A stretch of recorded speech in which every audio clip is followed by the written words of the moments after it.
رہی تھی کہ جس کی بظاہر توقع نہیں کی جا رہی، لیکن کیا کہیے کہ ایسی ایسی جگہوں سے حمایتیں آ رہی کہ جناب یعنی تحذیر الناس میں قاسم نانوتوی نے ختم نبوت کے حوالے سے جو معنی و مفہوم کو بدلنے کی کوشش کی اور کہا کہ جناب یہ جو آیت مبارکہ ہے ما کان محمد ابا احد من رجالکم ولکن رسول اللہ و خاتم النبیین، تو خاتم النبیین میں جو خاتم کا لفظ ہے اس کا جو معنی عوام جو گمان کرتے ہیں کہ حضور علیہ السلام سب سے آخری میں تشریف لائے اور اب آپ سب سے آخری ہیں، سو یہ عوام کا خیال ہے، یعنی اس معنی و مفہوم کو کہ جو اجماعی ہے، قطعی ہے، ضروریات دین میں سے ہے، یہ سب پھر اعلیٰ حضرت نے اس پر حوالہ جات کے ساتھ گفتگو فرمائی کہ خاتم کا جو معنی و مفہوم ہے جس کو یہ صاحب عوامی کہہ رہے ہیں، جس کو عام عوام کا خیال کہہ رہے ہیں، اعلیٰ حضرت امام احمد رضا نے پھر اس پر بہت شاندار آپ نے انتہائی علمی انداز میں خبر لی ہے اور دلائل کا ایسا انبار لگایا کہ جب آدمی اس رسالے کو پڑھتا ہے بس سمجھ رہے کہ پڑھتا چلا جاتا ہے اور پھر وہاں نظر آتا ہے کہ اعلیٰ حضرت امام احمد رضا حب رسالت میں ڈوب کر بحر عشق رسالت میں غوطہ ہو کر جب لکھنے پر آتے ہیں اللہ اکبر، کیا کیا امام احمد رضا کے قلم سے گویا کہ رشحات ہمارے سامنے آتے ہیں، کیا کیا تحقیقات ہمارے سامنے آتی ہیں۔ اعلیٰ حضرت رحمۃ اللہ تعالی علیہ نے گویا اس اعتبار سے لفظ خاتم کے حوالے سے اور جو تحذیر الناس کے اندر اس پر گفتگو کی گئی اور جو بنیادی معنی بدلنے کی کوشش کی گئی، امت کے اجماعی عقیدے سے انحراف کیا گیا، امام احمد رضا نے اس پر یہ بنیادی تحقیق فرمائی اور اس بات کو ثابت کیا، بلکہ اعلیٰ حضرت نے اس رسالے کے اندر اس بات کو علماء امت کی کرامت قرار دیا، فرمایا کہ یہ ان علماء امت اور ہمارے ملت کے جو ائمہ ہیں، فقہاء ہیں، محدثین ہیں، فرمایا کہ یہ تو ان کی کرامت ہے کہ انہوں نے اپنی کتابوں کے اندر خاتم کا بھی بنیادی معنی لکھ کر اس کو ضروریات دین میں سے قرار دے دیا۔ فرمایا کہ ان علماء کے زمانے میں تو اس وقت ایسی کوئی بات بھی نہ تھی کہ آگے چل کر کوئی طائفہ قاسمیہ پیدا ہونے والا ہے، اعلیٰ حضرت اشارہ فرما رہے ہیں، فرمایا ان علماء کے زمانے میں ایسی کوئی بات بھی نہ تھی کہ کوئی آگے چل کر خاتم النبیین پر اس انداز سے کوئی بات کرے گا کہ جس سے جناب ایسے جھوٹے دعوے داروں کو کوئی راہ مل سکے۔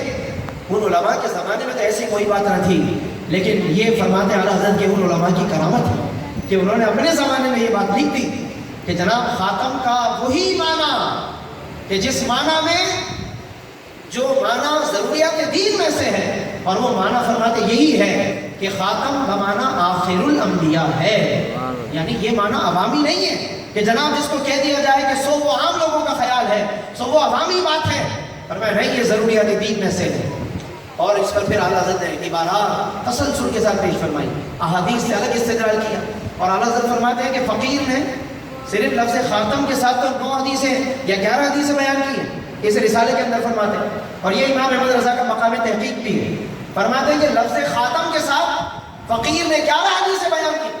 لیکن فرماتے ہیں کہ وہ 11 حدیثیں تو انہیں کیا نفع دیں گی کہ جنہیں قرآن کی آیت خاتم النبیین بھی بظاہر فائدہ نہ دے سکی،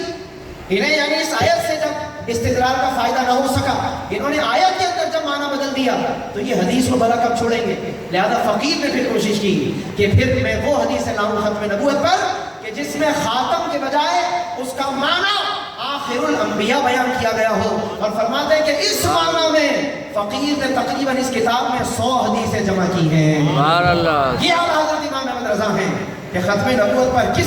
کتنی زندگی کے ساتھ اور جناب کتنی قوت کے ساتھ استدلال فرما رہے ہیں اور امت کے عقیدے کی حفاظت فرما رہے ہیں۔ ایک مجدد کا کام یہی ہے کہ جناب جب عقیدے پر بات آ رہی ہو، لوگوں کی ایمان کی بنیادوں کو ہلایا جا رہا ہو، تو پھر وہ جناب تجدیدی کارنامہ انجام دیتا ہے، مجددانہ حیثیت سے سامنے آتا ہے اور لوگوں کے ایمان کی حفاظت کرتا ہے۔ تو یہ صرف ایک رسالہ یا ایک کتاب نہیں، بلکہ یہ تو 1899 میں اعلیٰ حضرت نے کتاب لکھی، اس کے بعد پھر آگے جا کر اس کے بعد مزید اعلیٰ حضرت نے 1902 میں، پھر 1905 میں، پھر 1908 میں، حتیٰ کہ آخری کتاب اعلیٰ حضرت رحمۃ اللہ تعالیٰ علیہ نے 1921 کے اندر، جس سال آپ نے دنیا سے پردہ فرمایا، 1921 کے اندر الجراز الدیانی علی المرتد القادیانی کے نام سے اعلیٰ حضرت رحمۃ اللہ تعالیٰ علیہ نے آخری کتاب لکھی، اور یہ تقریباً 6 کتابیں ہیں ختم نبوت کے موضوع پر۔ ان میں سے کسی کے اندر آپ نے الہامات مرزا ملعون، یعنی اس کے جو بھی الہامات اور دعوے تھے ان کا جائزہ لیا، کسی میں مرزائیوں کی جو غلط استدلالات حدیث سے، ان حدیثوں پر آپ نے امام احمد رضا نے بات فرمائی ہے، کسی میں انہی موضوعات میں سے کسی اور جہت سے آپ نے بات کی، یعنی گویا کہ ختم نبوت پر تقریباً ہر جہت سے امام احمد رضا فاضل بریلوی رحمۃ اللہ تعالیٰ علیہ نے تحقیقی کام کیا، اور ختم نبوت کے تحفظ میں نہ صرف آپ بلکہ آپ کے اولاد امجاد بھی پیش ہے۔ اعلیٰ حضرت رحمۃ اللہ تعالیٰ علیہ کے فرزند اکبر حضرت حجت الاسلام مولانا حامد رضا خان رحمۃ اللہ تعالیٰ علیہ نے، آپ نے بھی ختم نبوت پر بہت بنیادی کام آپ نے انجام دیا۔ بلکہ حیرت کی بات یہ ہے، اور اس میں یعنی کوئی یہ خوشگوار حیرت ہے، اس میں یعنی کوئی ایسی بات نہیں ہے کہ خود آپ نے یعنی فرزند اکبر مولانا حجت الاسلام مولانا حامد رضا خان رحمۃ اللہ تعالیٰ علیہ نے خود اعلیٰ حضرت سے پہلے کام کیا ہے ختم نبوت پر۔ اعلیٰ حضرت نے بھی 1899 میں لکھا، مگر حجت الاسلام مولانا حامد رضا خان نے 1898 میں کتاب لکھی۔ الصارم الربانی علی اسراف القادیانی کے نام سے حجت الاسلام نے پہلے کتاب لکھی ہے، حتیٰ کہ خود اعلیٰ حضرت نے اپنی کتاب کے اندر اپنے صاحبزادے کی کتاب کا حوالہ دیا ہے، فرمایا کہ یہ سوال میرے پاس سہارنپور سے پہلے بھی آ چکا ہے، لیکن اس پر میرے ولد آز فاضل نوجوان مولوی حامد رضا خان نے اس پر بہت مقصود کتاب لکھی ہے، اور یوں اعلیٰ حضرت نے پھر ان کی کتاب کا پورا حوالہ دیا ہے اور ان کی تعریف فرمائی ہے۔ تو یہ آپ کے خانوادے کے اندر بھی الحمدللہ، پھر اسی طرح خلفاء کے اندر امام احمد رضا نے کچھ ایسی تربیت فرما دی ناموس رسالت کی حفاظت کے حوالے سے، ناموس رسالت پر پہرا دینے کے حوالے سے، اور لوگوں کے عقیدے پر جب بات آئے، لوگوں کے ایمان پر بات آئے اور لوگوں کی ایمانیات کو ہلانے کی کوشش کی جائے، تو اس کے حوالے سے کام کرنے کے لیے امام احمد رضا نے ایسی تربیت فرمائی کہ آپ کے گھرانے میں بھی کام ہوا اس حوالے سے، خود آپ بھی لگے رہے پوری زندگی، اور آپ کے خلفاء بھی اس پر کام کرتے رہے، اساتذہ تلامذہ یعنی جو امام احمد رضا سے جڑے ہوئے ہیں وہ تقریباً آپ کو ناموس رسالت کے حوالے سے کام کرتے ہوئے نظر آئیں گے۔ خلفاء کے حوالے سے میں صرف ایک بات عرض کر کے اپنی بات کو مکمل کر رہا ہوں، استاد صاحب انشاءاللہ پھر امام ربانی کے حوالے سے خطاب فرمائیں گے۔ بس آخری بات خلفاء کے حوالے سے، اعلیٰ حضرت رحمۃ اللہ تعالیٰ کے خلفاء میں نامی گرامی خلیفہ حضرت مبلغ اسلام شاہ محمد عبد العلی صدیقی رحمۃ اللہ تعالیٰ،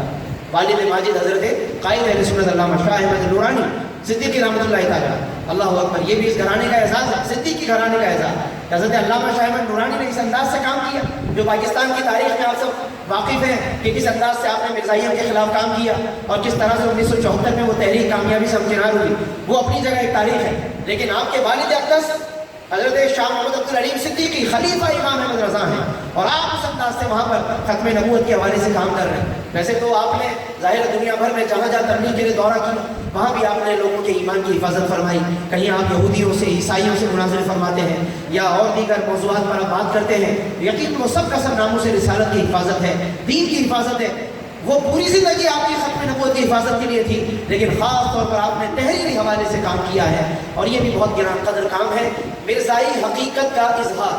اس نام سے حضرت مبلغ اسلام رحمۃ اللہ تعالیٰ علیہ کی باقاعدہ تقریباً 100 صفحے پر مشتمل ایک بہت اہم کتاب ہے، بہت گران قدر دلائل کے ساتھ آپ نے کتاب لکھی ہے۔ اگرچہ خود آپ اس کتاب کے اندر فرماتے ہیں کہ فقیر چونکہ مسلسل سفر میں مصروف رہتا ہے، اور میں نے تقریباً یہ کتاب دوران سفر لکھی ہے، جہاز میں کبھی کچھ حصہ لکھا ہے، کبھی کہیں اتر کر لکھا ہے، مختلف لوگوں کے ہجوم میں نے اس کتاب کو مکمل کیا، یعنی اس سے اندازہ اس بات کا ہم لگا سکتے ہیں کہ آپ کا قریب سے محبت کتنی زیادہ تھی، حضور کی ختم نبوت سے پیار کتنا زیادہ تھا کہ اگر لوگوں کے ہجوم میں بھی ہیں مگر تصریف کا کام انجام دے رہے ہیں۔ فرماتے ہیں میں جہاں جہاں مصروف رہا، جہازوں میں ادھر ادھر، وہاں بھی کسی اور کام میں نہ تھا، بلکہ میرے دائیں بائیں مختلف عیسائی پادری ہوتے تھے، کوئی کیتھولک ہے، کوئی کیا ہے، کوئی کیا ہے، اور میں انہیں ان کے سوالوں کے جوابات دے رہا ہوں، ان کے اسلام پر ہونے والے اعتراضات کے جوابات دے رہا ہوں، اور اسی دوران فرماتے ہیں کہ میں نے اس کتاب کو مکمل کیا ہے، یعنی ان کے ان اعتراضات سے بھی نمٹ رہے ہیں۔ اور اشعار پیش کیے، بس انہیں اشعار پر اپنی بات کو مکمل کر رہا ہوں کہ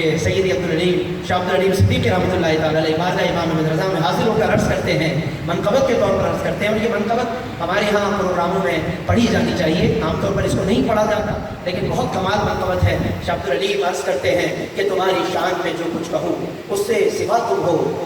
امام احمد رضا سے عرض کرتے ہیں تمہاری شان میں جو کچھ کہوں اس سے سوا تم ہو، قصیم جام عرفان اے شہ احمد رضا تم ہو، قصیم جام عرفان اے شہ احمد رضا تم ہو۔ عرب میں جا کے ان آنکھوں نے،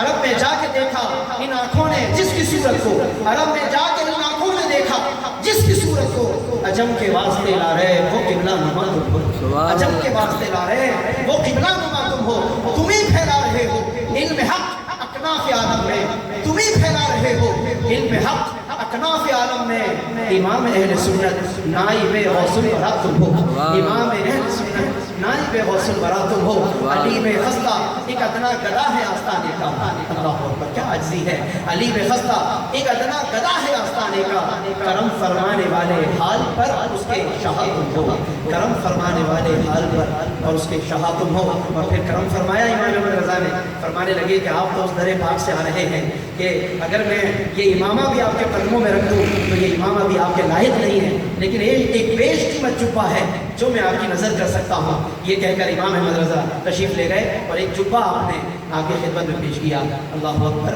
اللہ پاک سے دعا ہے کہ رب کریم ہمیں بھی آقا کریم کے ان عشاق کے نقش قدم پر چلنے کی توفیق عطا فرمائے۔ اور اس وقت جو انتہائی مشکل وقت گزر رہا ہے، عقیدے پر طرح طرح سے حملے کیے جا رہے ہیں، ہماری ایمان کی اساسوں کو متزلزل کرنے کی کوشش کی جا رہی ہے، یقین ایک ایسے وقت میں ہمیں مجددین کی ضرورت ہے، اور ورنہ کم از کم مجددین کے کارناموں کو زندہ کرنے کی ضرورت ہے، مجددین کے پیغام کو زندہ کرنے کی ضرورت ہے۔ اور اس کے لیے یقیناً یہ وقت بہت اہم ہے کہ جب ہم امام احمد رضا پر بات کر رہے ہیں، امام ربانی پر بات کر رہے ہیں، پیر مہر علی شاہ صاحب گولڑوی رحمۃ اللہ علیہ کی نسبت بھی ماہ سفر میں موجود ہے، داتا حضور کی نسبت بھی موجود ہے، یہ سب کے سب وہ ہیں کہ جنہوں نے بہت بنیادی کام انجام، بہت بنیادی کردار ادا کیا ہے، کلیدی کردار ادا کیا ہے۔ اور یقیناً ہم سب کو اس نقش قدم پر چلنے کی کوشش کرنی ہے۔ اس کے لیے سب سے بنیادی کام یہ ہے کہ ہم ان امام احمد رضا کی خاص طور پر ان تصنیفات کا مطالعہ کریں تاکہ دلائل کی دنیا سے ہم آشنا ہوں، محض روایتی انداز میں ختم نبوت پر ہماری معلومات نہ ہو، بلکہ جو گہرائی ہے، جو وسعتیں ہیں جن سے یہ مجددین گزرے ہیں، ان وسعتوں کے ساتھ ہم بھی آشنا ہوں اور پھر ہم بھی مقابلہ کرنے کے لیے قابل ہو سکیں۔ اللہ تبارک و تعالی ہم سب پر اپنا فضل و کرم اور رحم و کرم نازل فرمائے، آمین۔ وآخر دعوانا الحمدللہ۔